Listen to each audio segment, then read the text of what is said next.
언론 보도에 따르면 김건희 씨의 도이치모터스 주가 조작 의혹 수사 무마 의혹을 수사 중인 2차 종합특검이 오늘 대검찰청과 서울중앙지검, 공주지청 등에 대한 압수수색에 나섰습니다.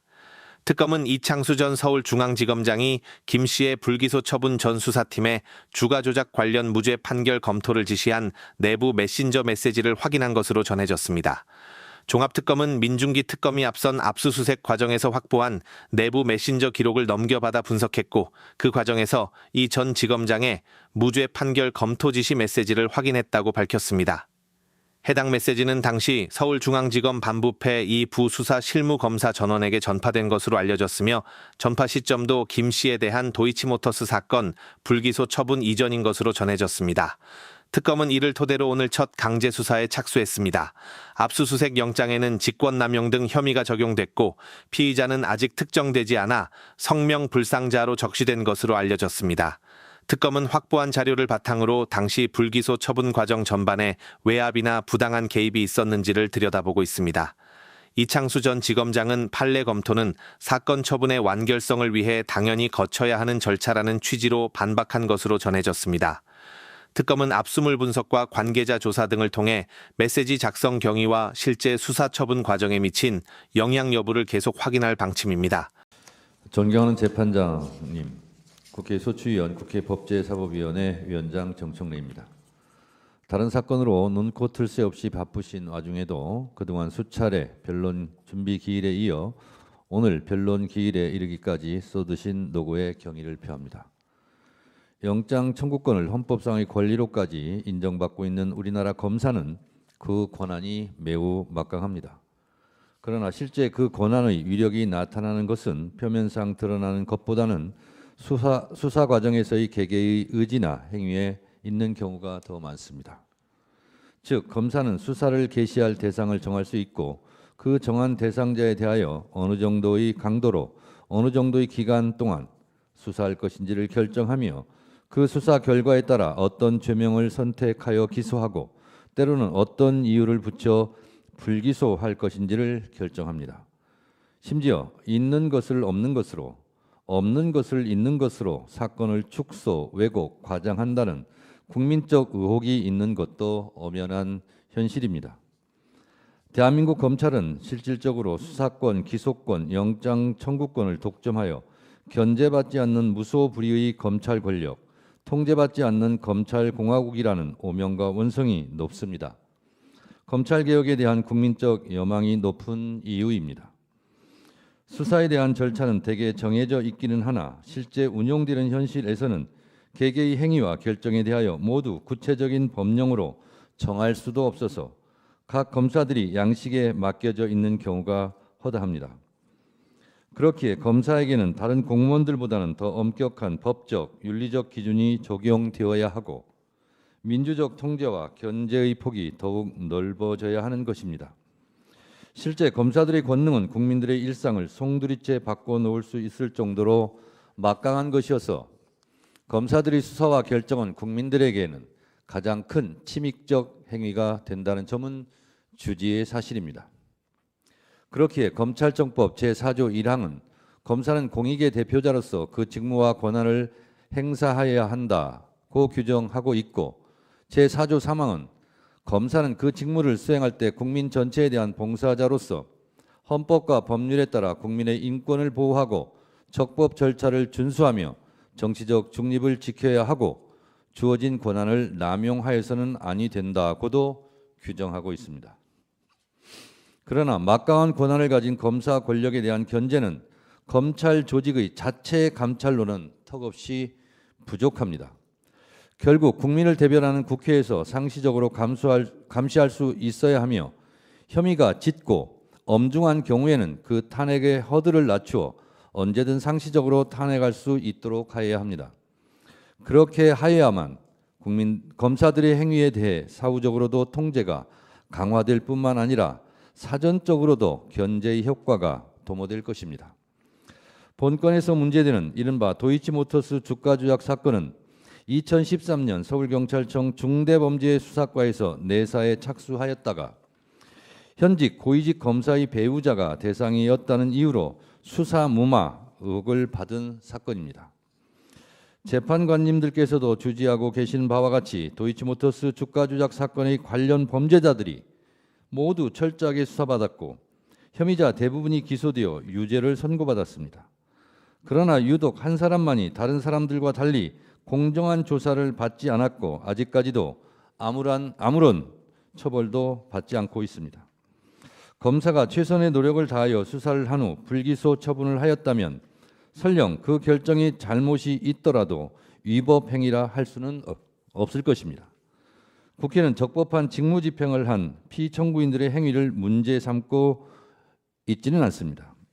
국회가 피청구인들에 대하여 탄핵 소추 의결을 한 것은 피청구인 등이 김건희 여사에 대한 불기소 결정을 하였기 때문만은 아닙니다. 피청구인들이 위 사건을 처리하면서 헌법과 법률에 따라 검사에게 부여된 책무를 이행하지 않았다는 의혹이 있기 때문입니다. 2024년 5월 인사권자인 윤석열 대통령이 자신의 아내인 김건희 여사에 대해 직접 수사하려던 당시 서울중앙지방검찰청 수사지휘 라인을 교체하여 피청구인 이창수, 조상원, 최재훈을 각각 서울중앙지방검찰청 검사장, 서울중앙지방검찰청 제4차장, 서울중앙지방검찰청 반부패수사 제2부장으로 임명하였습니다.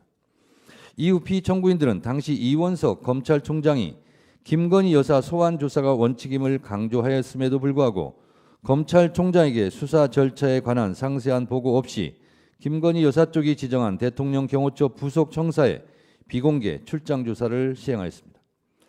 대한민국 어떤 피의자가 이런 대접을 받은 적이 있습니까?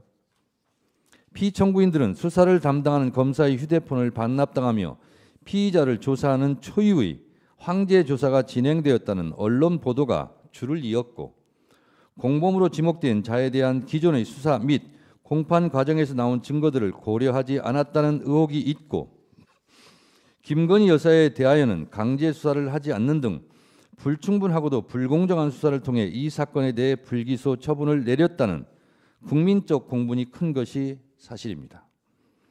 이에 당시 이원석 검찰총장은 법 앞에 예외, 특혜, 성역은 없다는 원칙이 안 지켜졌다고 공개 비판하기도 했습니다. 또한 불기소 결정 이후 법령에 근거도 없는 이른바 레드팀의 검토를 마쳤다고 변명성 주장을 하고 하지도 않은 영장 청구를 하였으나 기각되었다는 등 허위에 가까운 보도자료를 작성, 배포하였다는 의혹에 많은 비판을 받았고 기자회견에서 허위성 꼼수 브리핑을 하였다는 언론과 국민적 비판도 많았습니다.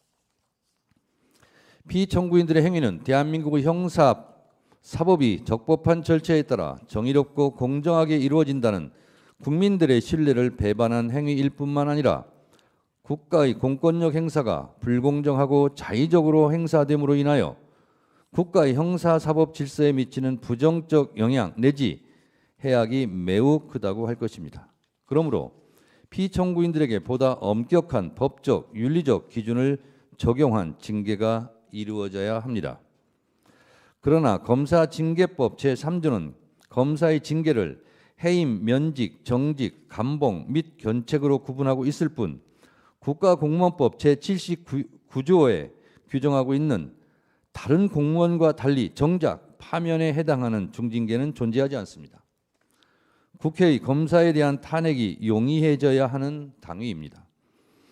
그런데 수사 권한이 없는 탄핵 소추 주체인 국회가 본건과 같은 사건에서 탄핵 소추를 함에 있어 명확한 탄핵 소추 사유를 적시하고 모든 증거를 제시하여 탄핵의 인용을 받아내는 것은 현실적으로 쉽지 않은 문제입니다. 실제 수사를 했던 검사가 각 행위와 결정 당시 성실하고 엄격하게 수사하였는지 세부적인 자료를 확인한 것이 매우 제한적인 것도 크게 한몫을 한다고 할 것입니다.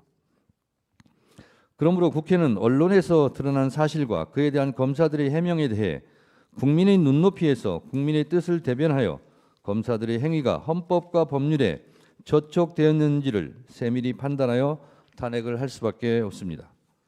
그러므로 탄핵 소추 절차에 있어 헌법재판소의 직권주의는 수사기관이 아닌 입법부를 탄핵 소추 기관으로 하고 있는 탄핵제도 하에서 당연히 도출되는 결과입니다. 이러한 관점에서 본건에 있어서도 검찰이 보유하고 있는 이 사건 관련 각종 수사 기록을 빠짐없이 열람할 수 있도록 하는 것이 필요하고, 또한 헌법재판소에서도 직권주의를 최대한 활용하여 사건을 직접 탐지하는 범위를 넓혀가 주실 것을 간곡하게 요청드립니다. 지금 재항고된 고등검찰에 대한 수사 기록을 저희가 송부촉탁 신청서를 하였는데, 그것이 잘 받아들여질 수 있도록 재판관님들께서 헤아려 주시기 바랍니다. 존경하는 헌법재판관님, 범죄를 수사하고 법을 집행하는 이른바 칼자루를 쥔 검사들이 아무리 현란한 말로 자신의 잘못을 가리려고 하더라도 국민들이 상식에 반하는 행동은 철저히 조사하여 그 잘못을 가리고 징계할 수 있어야 할 것이고, 이것이 국민 주권주의에 부합하는 제도 운영입니다. 피청구인들은 이 사건 수사 과정에서 법과 원칙에 따라 공정하게 철저하게 수사를 진행함으로써 국민적 의혹을 해소하는 것이 마땅하였음에도 불구하고 권력자인 대통령 배우자에게 면죄부를 주기 위하여 헌법 제7조, 헌법 제11조, 검찰청법 제4조의 평등의 원칙과 정치적 중립 의무 등을 명백히 위반하였다고 생각합니다. 형사사법 정의를 심각하게 훼손하였으며 국민의 법치주의에 대한 신뢰를 무너뜨렸다고 생각합니다.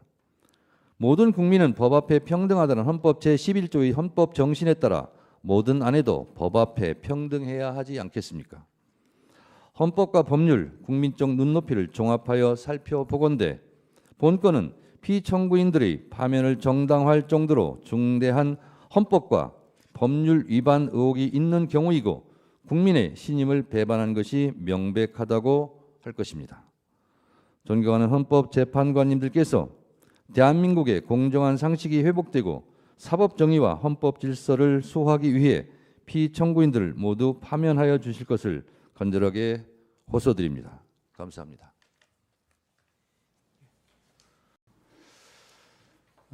우선 이 건 탄핵소추 경위를 간략히 보시면 이 대통령 배우자 김건희에 대한 범죄가담 혐의가 농후해서 국민적 의혹이 제기되었고 수사가 이루어져야 된다는 국민적 요구가 분출되었었습니다. 특히 2차 주가 조작 시기 108건의 통정 거래 중에서 48건이 김건희의 계좌가 활용됐고 공범들의 1, 2심 판결에 김건희의 이름이 117회 등장했습니다. 그리고 김건희는 이 도이치 주가 조작 사건을 통해서 약 23억 원의 이득을 취득했습니다. 그리고 관련 수사 기록에서도 주범들과 긴밀히 연락하면서 통정 거래를 한 증거가 다수 존재했습니다. 실제로 공범에 대한 2심 판결에서 김건희와 동일한 이른바 전주, 계좌주였던 손모 씨에 대해서도 유죄가 선고됨으로써 법리적으로 충분히 유죄 선고의 가능성이 매우 높았던 사안이었습니다. 그럼에도 불구하고 당시 검찰은 검찰총장 배우자였던 김건희에 대한 수사는 전혀 이루어지지 않았고 2023년 2월 10일에 공범들에 대한 1심 유죄 선고가 있었고 2024년 9월 12일에 항소심에서도 유죄 선고가 있었습니다. 서울중앙지검이 도이치 사건 수사 지휘라인들이 2024년 5월 13일 전부 경질이 됐고요. 경질된 후 2개월이 채 안 돼서 김건희에 대한 방문 조사가 있었습니다. 방문 조사 후 김건희에 대한 불기소 결정이 2024년 10월 17일에 있었는데 불기소 사유의 주된 이유는 주가 조작 일당에게 계좌를 이용당한 피해자에 불과했다라는 것이 불기소 사유의 주된 이유입니다. 국회는 피청구인들에 대해서 탄핵소추 가결을 했습니다. 형사사법의 정의 그리고 법 앞에 모두 평등하다는 법치국가의 원칙이 지켜져야 된다는 뜻에서 수사 편의를 제공하고 출석 조사가 원칙임에도 불구하고 밀실에서 주문된 방문 조사를 수사한 점, 그리고 실질적인 주가 조작 사건에서 당연히 해야 될 압수수색이나 대질 조사 등을 전혀 하지 않은 사실상의 수사 유기, 그리고 다수의 유죄 증거가 있음에도 불구하고 불기소 결정을 한 점이 수사 과정에서의 위법 사실이 있었다는 점이었습니다. 더 나아가서 불기소 결정 이후에 국민적 관심사가 높은 사안이었기 때문에 언론사나 취재기자들의 기자회견 요구가 있었습니다. 그 기자회견장에서 보도자료로 허위에 사실을 왜곡된 보도자료를 발표하고 영장 청구 사실이 없었음에도 불구하고 김건희에 대해서 압수수색 영장이 청구됐으나 법원이 모두 기각했다라는 허위 발표까지 했습니다. 이 허위 발표는 당시 모든 언론사가 검찰이 청구한 영장을 법원이 기각했다라고 모든 신문이 보도를 했고 전 국민들이 검찰이 청구한 영장이 법원에서 기각된 것으로 보도가 됐고 그대로 믿게 되었습니다. 그 다음 날 2024년 10월 18일 날 2024년도 국회 국정감사에서 피청구인은 허위의 자료를 제출해서 마치 김건희에 대해서 영장 청구가 있었고 주가 조작 사건에 대해서 김건희와 같은 계좌주에 대해서는 압수수색을 한 적이 없다는 사실을 오인하게 만드는 허위의 자료를 작성해서 제출했습니다. 그리고 국회에서 같은 취지의 사실과 다른 증언을 하기도 했습니다. 피청구인 이창수의 소추 사유에 대해서 간략히 살펴보겠습니다. 앞서 말씀드린 대로 이창수는 피의자에 대해서 불공정한 특혜 방문 조사를 했습니다. 당시 이원석 검찰총장이나 수사 지휘라인은 출석 조사가 원칙이고 대면 조사를 반드시 해야 된다는 원칙을 세워놨었습니다. 그렇지만 피청구인들은 총장에게 보고를 하지 않고 특별한 출석 소환도 하지 않은 상태에서 단순히 방문 조사로 끝냈습니다. 이 사건 불기소 처분을 결정하기에 앞서서 통상 국민적 관심사가 높고 국민적 의혹이 있는 사건에서 수사심의위원회를 개최해서 외부 위원들, 전문가들로 하여금 수사의 어떤 결정에 대한 당부를 판단하는 의견을 수렴하는 수사심의위원회를 개최하지도 않았습니다. 만약에 수사심의위원회를 개최했다가 그 전에 있었던 이른바 명품백 사건과 같이 기소 의견이 나올 수도 있다는 우려를 통해서 고의적으로 수사심의위원회를 거치지 않고 내부 검사들로 하여금 이른바 레드팀이라는 회의를 개최한 후 그 회의가 끝나자마자 곧바로 수사 결과를 발표해 놨습니다. 그런 관점에서 보면 사실상 피청구인들은 이 사건 수사의 결과를 이미 정해놓고 형식상 회의 절차와 수사를 진행한 것이다 라고 봅니다. 실적으로 법령을 준수해서 성실히 직무를 수행해야 할 피청구인들이 다수의 유죄 증거를 무시하고 불기소 처분을 한 것은 사실상 직무유기에 다름 아니다라는 점이고요. 그리고 성실히 법령을 준수해서 직무를 수행해야 되고 공정하게 직무를 수행해야 될 국가공무원법, 그다음에 검찰청법, 그다음에 헌법 7조 1항을 위반하였습니다.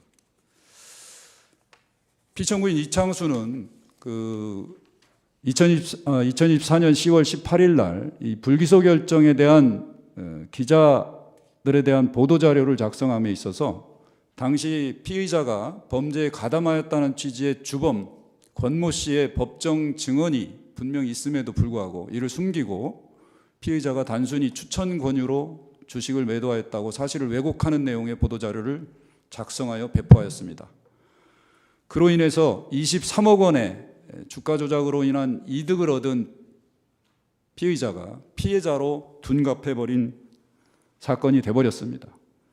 또한 피의자가 범죄에 가담한 내용은 숨기고 피의자가 범죄 행위에 대한 인식이 없었다고 사실을 왜곡하는 내용의 보도자료를 작성해서 배포했습니다. 결국 국민들은 이 보도자료를 통해서 보도를 보고 이 사건 수사가 제대로 이루어졌음에도 불구하고 김건희에 대한 혐의가 전혀 없다고 인식을 하게 됐습니다. 결국 국민들이 사실상 기망을 당한 꼴이 되어버렸습니다. 이러한 행위는 허위 공문서를 행사한 것이고 당시 법조 출입기자단 전체에 대한 그리고 언론사에 대한 업무 방해이며 공무원의 직무수행의 공정의무, 성실의무, 그다음에 검찰청법을 위반한 것입니다. 세 번째, 국회 감사에서 피청구인 이창수는 코바나 사건과 영장 청구 당시 도이치 주가 조작 사건을 동시에 진행했다라고 사실과 다른 증언을 했습니다. 또한 계좌주 중에는 압수수색 영장 청구에서 계좌 추적한 것은 김건희뿐이다라고 사실과 다른 증언을 했습니다. 이 수사 기록 내에는 그 당시 계좌주였던 이모 씨에 대한 압수수색이 분명히 있었고 수사 기록에는 수사 보고서까지 작성돼서 편철이 되어 있었습니다. 그럼에도 불구하고 국회 국정감사장에서 감사위원들의 질문에 사실과 다른 허위의 증언을 한 것입니다. 또한 국회가 당시 요청한 자료에 따라서 국회에 대한 압수수색 영장, 김건희에 대한 압수수색 영장의 내역을 제출하면서 계좌주에 대한 압수수색 영장이 없었다는 보도 자료를 제출했기 때문에 거기에 맞게 하기 위해서 자료에 계좌주를 관계자로 이렇게 기재하여 사실상 계좌주에 대해서는 영장 청구가 없었던 것처럼 사실을 오인하는 보도자료를 만들었습니다. 이는 피청구인이 국회 증언감정법을 위반하고 허위 공문서를 작성 행사했으며 공무원의 성실의무, 직무수행의 공정의무를 위반한 행위입니다. 이하 피청구인 조상원과 피청구인 최재훈은 소추 사율이 거의 동일합니다. 그래서 조상원과 최재훈에 대해서는 함께 최재훈의 소추 사유를 통해서 같이 말씀드리도록 하겠습니다. 피의자 최재훈은 이 사건의 주임 담당 검사입니다. 검사의 직분에 맞게, 그다음에 법령의 책무에 맞게 공정하고 철저한 수사를 거쳐서 범죄 혐의 의무를 가리고 기소 여부를 결정하였어야 합니다. 그럼에도 불구하고 검찰총장의 배우자, 즉 대통령의 배우자라는 피의자의 입장에서 불공정 특혜 방문 수사를 하였습니다. 담당 수사검사로서 사실상 결론을 정해놓고 형식적인 대면 조사를 거쳐서 곧바로 수사 결과를 발표했습니다. 마찬가지로 법령을 준수하여 성실히 직무를 수행한 것이 아니라 다수의 유죄 증거를 무시하고 검사로서의 책무를 유기한 것이다 라고 저희는 보고 있습니다. 마찬가지로 허위 보도자료 작성 배포, 허위 자료 제출에 대해서는 피청구인 이창수에 대해서 말씀드린 내용과 거의 동일합니다. 특히 계좌주에 대해서 영장 청구한 사실이 없다고 오인하도록 국회의 관계자라고 아마 초안을 직접 작성해서 제출하도록 같이 협력한 것으로 보입니다. 그다음에 기자회견에서 주로 답변을 하면서 분명히 기자들로 하여금 오인하게 하는 그런 답변, 허위 답변을 했습니다.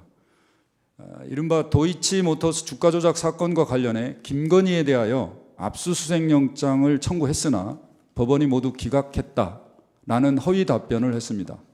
이로 인해서 당시 취재기자를 통해서 모든 신문과 방송이 대대적으로 검찰 도이치 의혹 사건 김건희 영장 청구했으나 법원이 기각, 이게 모든 신문에서 제목으로 나왔습니다. 그리고 여기에 대한 평론, 모든 국민들이 거기에 대해서 그대로 믿었습니다. 그러나 이는 사실이 아님을 바로 밝혀졌고 피청구인 이창수는 그 다음 날 국정감사장에서 도이치 사건과 관련해서 김건희에 대한 압수영장 청구 사실은 없다라고 인정하기도 했습니다. 또 하나, 코바나 콘텐츠 사건과 도이치 사건이 동시에 수사가 진행되었다. 그리고 당시 압수영장과 계좌영장에 두 개의 범죄 사실이 들어가 있었다고 허위의 답변을 하기도 했습니다. 그러나 코바나 콘텐츠 사건의 영장 청구 당시에는 도이치 사건의 수사에 착수하지도 않은 상태였습니다. 이러한 내용은 담당 수사를 하는 검사로서는 당연히 수사 기록 내에 첨부되어 있는 수사 보고서를 확인할 수 있기 때문에 분명히 이를 확인했을 것입니다. 그리고 알고 있었을 것입니다. 그럼에도 불구하고 마치 도이치모터스 주가 조작 사건에 대해서 피의자에 대해서 철저한 수사가 이루어진 것처럼 대언론을 상대로 사실과 다른 허위 사실을 답변을 함으로써 결국 그것이 전 국민에게 언론을 통해서 보도되는 계기가 되었습니다. 피청구인들 전체에 대해서 이번 사건과 탄핵 소추 사이의 법 위반의 중대성에 대해서 말씀을 드리겠습니다. 검사는 법치주의의 근간을 이루는 형사사법을 책임지는 중요한 고위공직자입니다. 앞서 말씀드린 대로 수사권과 공소제기권을 가진 막강한 국가 권력을 행사합니다. 따라서 국민 전체에 대한 봉사자이자 공익의 대표자로서 검찰청법은 적법한 절차에 따라서 공정하게 직무를 수행하고 권한을 남용해서는 안 된다라고 되어 있습니다. 또한 권력자나 인사권자로부터 독립해서 정치적 중립을 지켜야 될 의무를 부여하고 있습니다. 그럼에도 불구하고 피청구인들은 직분을 망각하고 본건에 대해서 대통령의 배우자라는 이유만으로 제대로 된 수사를 하지 않고 형식적인 대면 조사를 거쳐서 불기소 처분을 한 잘못이 있습니다. 국민적 관심사인 사건에 대해서 보도자료에 허위 내지 사실을 오인하는 내용을 기재한 것은 허위 공문서 작성 그리고 행사입니다. 이 사건은 단순히 취재기자나 언론사에 대한 업무 방해나 허위 공문서 작성죄를 넘어서서 언론과 국민을 기만한 것에 다름 아니라고 하겠습니다. 특히 국민적 관심사를 갖고 있는 사건에서 검찰이 수사 결과를 발표할 때 모든 언론과 모든 국민들은 검찰의 수사 결과를 관심을 갖고 지켜볼 수밖에 없습니다. 그리고 그것을 통해서 국가 권력의 어떤 행사의 정당성이나 투명성을 확인할 수 있습니다. 특히 민주주의 사회에서 언론은 이렇게 중요한 사회적 공익 역할을 하고 특히 대의민주주의 하에서 언론의 역할은 매우 중요합니다. 그런데 피청구인들이 대언론에서 특히 기자회견에서 사실과 다른 보도자료를 작성하고 사실과 다른 기자 답변을 통해서 이러한 민주주의의 언론의 기능을 형해하고 국민의 신뢰를 배반했습니다. 검찰의 직무수행과 검사의 공정한 수사에 대한 국민의 신뢰를 떨어뜨리고 국가 수사 기능을 무력화시켰습니다. 직무수행에서 헌법과 법률 위반으로 인한 국가의 형사사법에 관한 국민의 신뢰는 많이 상실됐고 법 질서에 대한 부정적 영향 등 법익 침해가 매우 심대합니다. 특히 대통령이 배우자였기 때문에 이 사건에 대해서 많은 국민들은 철저히 수사되고 법 앞에 모두 평등하다는 것을 보여줄 것으로 기대했으나 그 기대에 전혀 미치지 못했습니다. 위법한 직무수행을 한 공직자들의 직무를 계속적으로 수행하도록 하는 것은 탄핵심판제도의 취지에 부합하지 않습니다. 임명직 공무원은 법 위반으로 인한 법익 침해와 해당 공직자에 대한 불이익이 비례적으로 평가되어야 됩니다. 대한민국의 고위공직자 그리고 검사들은 수천 명에 이릅니다. 법 위반의 중대성이 이른바 국민의 주권자에서 직접 선출되는 대통령과 같은 민족 정당성 있는 고위공직자와는 다른 기준에서 파면 여부가 결정되어야 된다고 봅니다. 피청구인들의 직무집행에 있어서 헌법과 법률 위반이 명백하고 중대하다고 생각합니다. 그리고 그 결과는 국민들이 이 사건에서 보는 공허함과 법 질서가 제대로 정당하게 이루어지는지에 대한 신뢰의 가치가 많이 상실되었습니다. 헌법과 법률을 위반한 고위정직자를 파면하는 것은 헌법의 명령이자 헌법이 우리 헌법재판소에 부여한 책무라고 생각됩니다. 피청구인들에게 파면 결정을 하여 주시기 바랍니다.